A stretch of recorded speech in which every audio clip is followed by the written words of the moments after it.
November 25th, 2013. These are new SETI images, guys. I'm going to go over these, but I want to show you the official reports from the Comet Ison watching gang, or whatever they call themselves. It says there's evidence that Ison's nucleus might not be holding up well, by which I mean falling apart. This is Carl Battens. This is the guy that told us the other day that they were tiptoeing through the tulips, these two comets. They missed the first disconnect. There's been a second. I think they may have woke up and caught this one. I'm not sure. It's but you can pause this and read it. When did they start talking about the ice and the icy snowballs? I can't go that far. It says here these reports are new, and while they are undoubtedly valid, we still need to keep observing the comet. It says it's a fresh object from the Oort cloud. The last time we saw an object like this was never. Furthermore, sun-grazing comet just 3 days from perihelion has never been studied in this kind of detail. Now, Michael Dreyhus from Caltech is saying that infrared observations have shown a sudden drop in the light emitted by certain kind of molecules, the HCN, the green, the dust and stuff. Says that while others are reporting that roughly the same time, the comet has apparently blasted out a lot of dust. This is not yet confirmed, but a possible explanation is that the comet disrupted. I'm going to show you those pictures. That's not the only possible explanation. Again, pauses and read it. But what's happened is it's been hit by another flare and stripped the tail back. I'll show you that. But again, you have to use discernment. We found out this from this Comet Ison, whatever they call themselves. And guys, I just hope that they're just playing us down dumb, and they're not dumb, because they have the money that we pay for all these instruments that we can barely pick through the information, and they're looking at it right now with the highest tech cameras in the world. But they feed the sheeple a little. But they've got a couple of us played weak when we're not. I know what you know, Carl Battens. Quit playing us.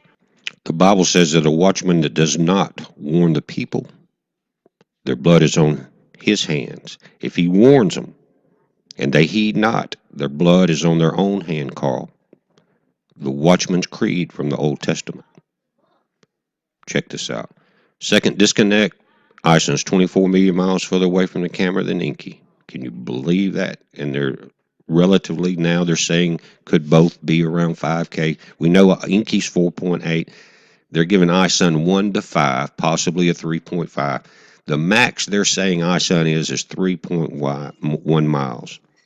I say it's closer to 20K. What's that, 12.8 miles? Again, different images. They're crossing over. Again, the smaller, I say smaller, coming in the bottom is crossing. It's not a sundiver. So you've got a cross happening right there. See that?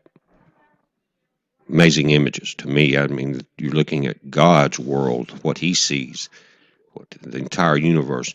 Now, these are, I went back and just at the time of the camera, notice the 25th right there. These are the JPLs, shows you the location, Inky at the top, Ison at the bottom, and you can go into your 3D software and see that, again, Ison now today is 24 million miles further away from this yellow square stereo A. So there's no way, just no way that it's that size. That's not important as far as proving that. It's an observation, but what is important is being able to watch it and realize the capabilities both on the sun and of disintegration of this object. Now look at this. It's just diving in. Strip back again, different angle. We had started with it regaining its tail. Now look in the last image. There's your first strip back. Here comes your second. There, diving right in there. Seems to be regaining that tail fast. But guys, what you're seeing on the second flare is why the sun is not producing strong flares. Each time Ison builds up that huge electrical charge, the sun will throw out an M3 or M1 something, and it's stripping it back, keeping that charge down. God's in control. Now, let's look at today's date on the 3D model. Interesting. And this thing is getting so close, guys. Look at this. Here we're just inside the orbit. of Mercury, probably about halfway to the sun. Now, 1 AU is all the way back to the Earth. We're looking at distances here. You see that? There's a 7, it will be at 7 million miles tomorrow through the 28th. It will jump to 11 million miles per day after that. Then it will slow down as that slingshot effect throws it back into space. Now, you saw the video yesterday with McNaught and what a monster it was. Guys, they had never seen that before. It caught them off guard a few months before, and they said it will never come back. That giant just blazed through, they say. I mean, that's one of the few that they say will never come back. That's amazing. Again, this image right here is telltale. The smaller comet, 24 million miles closer to the camera.